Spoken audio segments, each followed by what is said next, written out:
Hello and welcome to the India news destroyer. This is Chetan. और recently Modi government की ओर से one nation one subscription scheme शुरू की गई है और माना ये जा रहा है कि ये जो स्कीम है जिसे वन नेशन वन सब्सक्रिप्शन कहा जा रहा है, इससे करीब करीब 1.5 करोड़ स्टूडेंट को डायरेक्ट फायदा मिलेगा।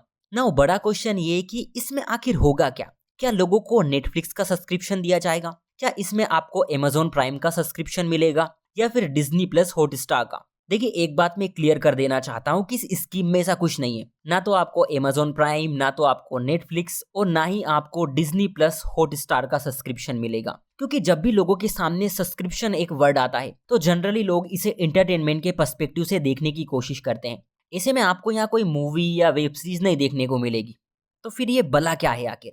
क्या है one nation one subscription scheme? किन लोगों को इससे फायदा मिलने जा रहा है? सबसे पहले हम ये प्रॉब्लम समझने की कोशिश करते हैं कि इस स्कीम को आखिर लाया क्यों गया है। ये बात आप अच्छी तरह से फील करते होंगे कि दुनिया कितनी तेजी से बदल रही है, कितनी तेजी से डेवलप हो रही है और ये डेवलपमेंट्स हमें साइंस के फील्ड में भी दिखते हैं। ये डेवलपमेंट्स इंडिया में भी होती है और इंडिया के आउटसाइड भी होती हैं।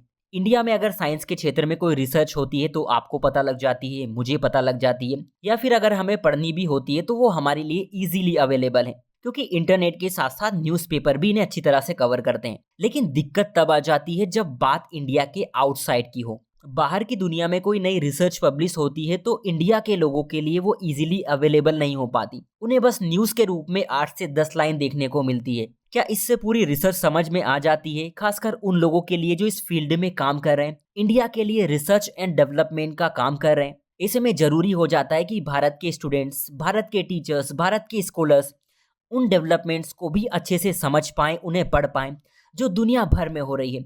और इसके लिए ज़रूरी है कि उनके पास रिसर्च जर्नल की एक्सेस हो, क्योंकि रिसर्च पेपर में ये बातें काफ़ी अच्छे से लिखी हुई होती है।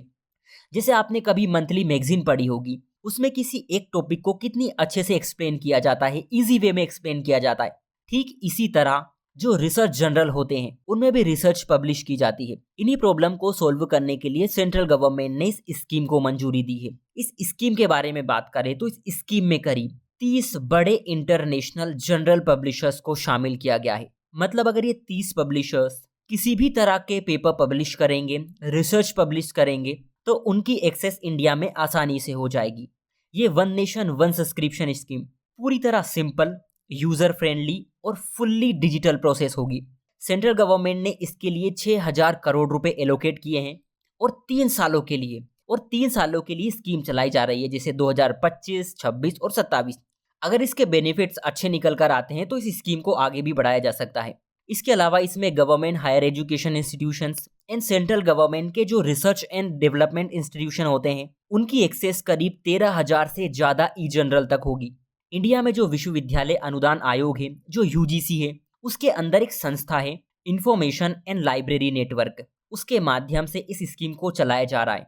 डिपार्टमेंट ऑफ हायर एजुकेशन के पास ये वन नेशन वन सब्सक्रिप्शन का पोर्टल होगा, जिसके थ्रू इंस्टीट्यूशन को इन जनरल्स की एक्सेस मिलेगी। सो आज के लिए इतना ही। Take care and thank you.